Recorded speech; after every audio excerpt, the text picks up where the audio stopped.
ओम नमः शिवाय. उमादेवीचे प्रकटीकरण. ऋषी म्हणाले, सुतजी, जिच्यातून सरस्वती प्रकट झाली त्या भुवनेश्वरी उमादेवीच्या अवताराविषयी माहिती सांगा. सूत म्हणाले, एकदा देव आणि दैत्यांचे महायुद्ध झाले. महामायेमुळे देवांचा विजय झाला. देव म्हणाले, हे युद्ध आमच्यामुळे आम्ही जिंकले गेले. आम्ही बलशाली आहोत म्हणून दैत्यांचा वध करू शकलो. सर्व देव आपला मोठेपणा सांगत असताना तेथे एक महातेज प्रकट झाले. इंद्राने देवांना त्या तेजाची परीक्षा करावयास सांगितले. त्यावेळी तेजाने देवांना विचारले, तू कोण आहेस? त्यावेळी एकाने अभिमानाने उत्तर दिले, मी वायुदेव आहे, सर्व जगाचा प्राण आधार आहे. त्यावेळी ते दिव्य तेज म्हणाले, येथे एक गवताची काडी पडली आहे, ती तू हलवून दाखव.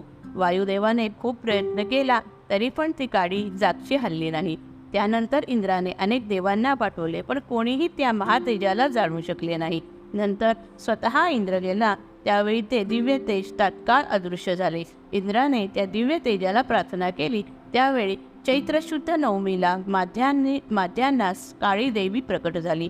ती म्हणाली, मी परब्रह्म आहे, निराकार असून साकार आहे.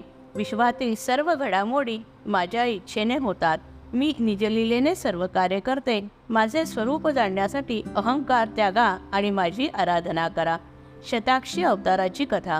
ऋषी म्हणाले, सूतजी, तुम्ही सर्वज्ञ आहात. आम्हाला भगवती दुर्गेचे चरित्र श्रवण करण्याची इच्छा झाली आहे, तरी कृपया सांगा. सूत म्हणाले, असुराचा पुत्र दुर्गम याने कठोर साधना केली. त्यामुळे ब्रह्माजी प्रसन्न झाले आणि त्यांनी त्याला 4 वेद व महान सामर्थ्य दिले. त्या वरदानाने दुर्गम अतिशय उन्मत्त झाला आणि लोकांना त्रास देऊ लागला. आता अशा परिस्थितीत सर्व देव भगवती योगमायेला शरण गेले आणि तिला नम्र प्रार्थना केली, हे महामाये, आपल्या प्रजेचे रक्षण कर. तू अवतार घेऊन लोकांना सुखी कर. त्यावेळी देवांची करुण वचने ऐकून पार्वतीने आपल्या अनंत नेत्रातून स्वरूपाचे दर्शन घडवले. त्यामुळे प्रजेचे वैभव वाढले.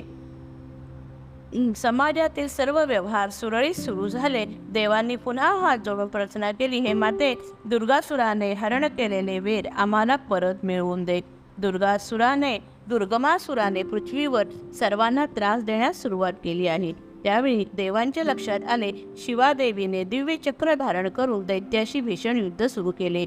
दुर्गमासुराची प्रचंड सेना होती, तरी पण देवीने त्याचा वध केला. देव म्हणाले, तू दुर्गमासुराचा नाश केलास म्हणून लोक तुला दुर्गा म्हणतील. त्यावेळी दुर्गा म्हणाली, मी अनेक दैत्यांचा नाश करीन.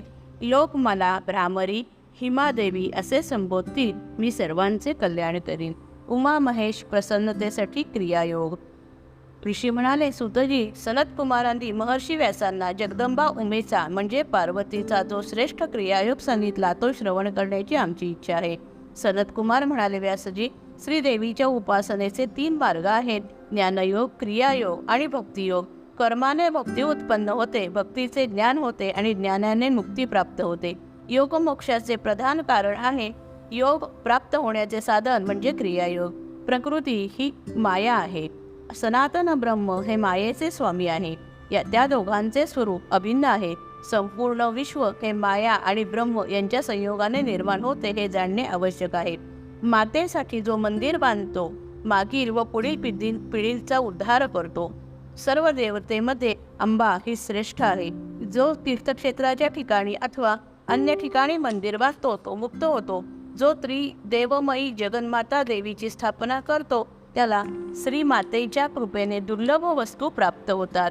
त्याने त्याचे सर्व पाप नाहीसे होते. पुत्रपौत्राधिकांच्या रूपाने त्याचा वंश वाढत जातो. जो मनुष्य आपले कर्तव्य कर्म करताना उमेचा जप करतो तो शिवादेवीचा गण असतो. जो नित्य नेमाने पंचोपचारे देवीची पूजा करतो, अंबिकेला प्रसन्न करून घेतो, देवी भक्ताला सर्व प्रकारचे वैभव लाभो अशा प्रकारचा वर देते. देवीच्या पूजनानंतर भक्तांनी नेहमी क्षमा याचना करावी. भगवती उमा सिंहावर आरूढ झालेली आहे. तिने एका हातात वरमुद्रा आणि अन्य हातात अभयमुद्रा धारण केलेली आहे. ती भक्तांना अभिष्ट फळ देणारी आहे असे तिचे ध्यान करावे. तिला प्रसाद अर्पण करून नंतर आपण प्रसाद घ्यावा. जो देवी प्रसन्नतेसाठी चैत्र शुद्ध तृतीयेला व्रत करतो तो मुक्त होतो.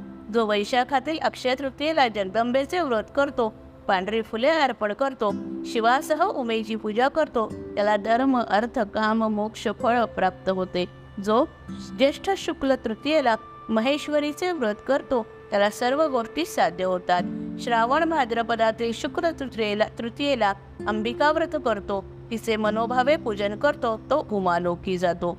जो कार्तिक मार्गशीर्ष पौष माघ आणि फाल्गुन मासातील शुक्ल तृतीयेला व्रत धारण करतो, उमा महेश्वराची मनोभावे पूजा करतो, त्याच्यातील देवत्व प्रकट होते. जो अशा प्रकारे पूजा करतो श्रवण करतो तो परमगतीला जातो. यासाठी उमा संहितेचे नेहमी वाचन करावे. जय जय रघुवीर समर्थ.